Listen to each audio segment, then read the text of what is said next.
कभी कभी हमारे पास नंबर्स की इतनी लंबी लिस्ट होती है कि समझ ही नहीं आता कि इसमें छिपा क्या है ना। तो आज हम यही देखने वाले हैं कि कैसे पाइथन का इस्तेमाल करके हम इन नंबर्स को एक साफ सुथरे कहानी बताने वाले लाइन चार्ट में बदल सकते हैं। तो चलिए शुरू करते हैं और देखते हैं कि ये होता कैसे है।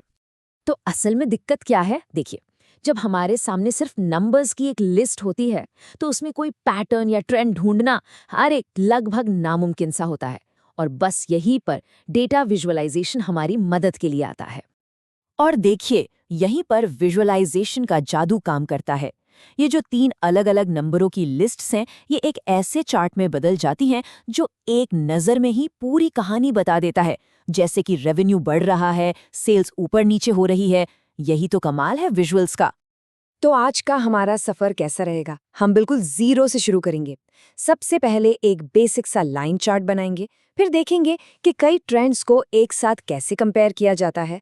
उसके बाद हम अपने चार्ट को एक प्रोफेशनल टच देंगे और आखिर में एक प्रो लेवल चार्ट के हर एक हिस्से को अच्छे से समझेंगे। तो चलिए अब काम पर लगते हैं। हमारा सबसे पहला स्टेप है एक बिल्कुल बेसिक लाइन चार्ट बनाना। समझिए, ये हमारे विजुअलाइजेशन की नींव है। और पता है क्या, बस कुछ ही लाइनों के कोड से हमें तुरंत एक विजुअल आउटपुट मिल जाता है। हम बस लाइब्रेरी को इंपोर्ट करते हैं, अपना डेटा सेट करते हैं और फिर प्लॉट और शो कमांड्स चला देते हैं। बस इतना ही आसान है ये।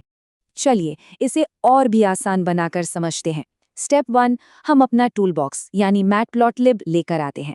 स्टेप 2, हम एक्स और वाई एक्सिस के लिए अपना डेटा तैयार करते हैं।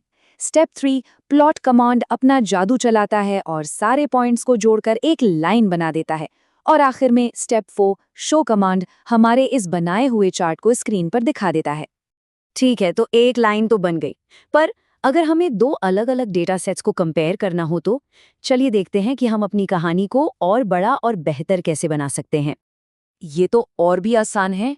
हमें बस एक और डेटा की लिस्ट बनानी है जिसे यहाँ y2 नाम दिया गया है और फिर से plt.plot कमांड चला देना है और बूम, अब हमारे पास कंपेयर करने के लिए 2 लाइंस हैं।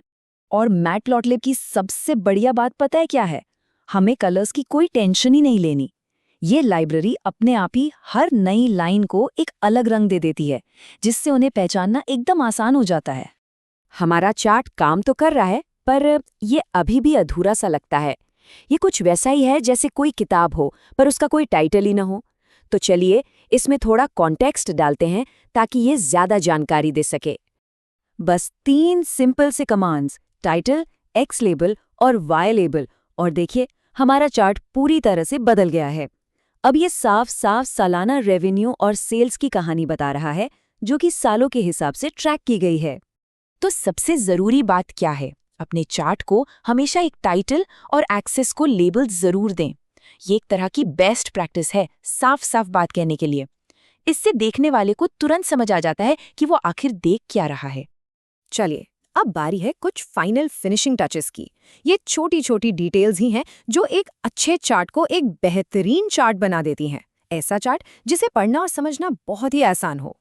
देखिए, मार्कर से हमें एग्जैक्ट डेटा पॉइंट्स पता चलते हैं। लेबल हर लाइन को एक नाम दे देता है और लेजेंड एक चाबी की तरह हमें बताता है कि कौन सी लाइन किस चीज़ की है। और ग्रिड हमें वैल्यूज़ को और भी सटीक तरीके से पढ़ने में मदद करता है। और ये देखिए, ये स्लाइड हमारी पूरी जर्नी को कितनी बढ़िया तरह से दिखाती है। हमने शुरू किया था 5 लाइनों के एक बेसिक से चार्ट से जो फटाफट को चेक करने के लिए ठीक है, और हम पहुंचे हैं 12 लाइनों के एक कस्टमाइज्ड चार्ट तक जो किसी भी प्रोफेशनल प्रेजेंटेशन या रिपोर्ट के लिए एकदम तैयार है। तो अब जब हमारा प्रो लेवल चार्ट तैयार है, चलिए इसके सारे हिस्सों पर एक नज़र फिर से डालते हैं ताकि ये सारे कॉन्सेप्ट्स दिमाग में अच्छे से बैठ जाएं। तो ये रहा हमारा फाइनल चार्ट। हम साफ साफ देख सकते हैं कि कैसे टाइटल, लेबल्स, मार्कर्स, लेजेंड और ग्रिड ये सब मिलकर एक साफ, जानकारी से भरा और प्रोफेशनल दिखने वाला विजुअल बनाते हैं। हर एक चीज़ का अपना एक खास काम है। इसे एक क्विक रेफरेंस गाइड की तरह समझिए। जब भी कोई अपना चार्ट बना रहा हो तो इसे ध्यान में रख सकता है। हर कमांड का एक सीधा साधा साफ मकसद है, डेटा की कहानी को और भी असरदार तरीके से बताने में मदद करना। तो अब इसे खुद आजमाने की बारी है। ये जो फ्रेमवर्क हमने सीखा है, इसे उठाइए, एक बेसिक चार्ट से शुरू कीजिए, फिर एक और लाइन जोड़िए और फिर उसे टाइटल, लेबल्स और बाकी डिटेल्स के साथ पॉलिश कीजिए। इसे अपने खुद के डेटा पर लगाकर देखिए और पता लगाइए कि कौन सी नई कहानी सामने आती है।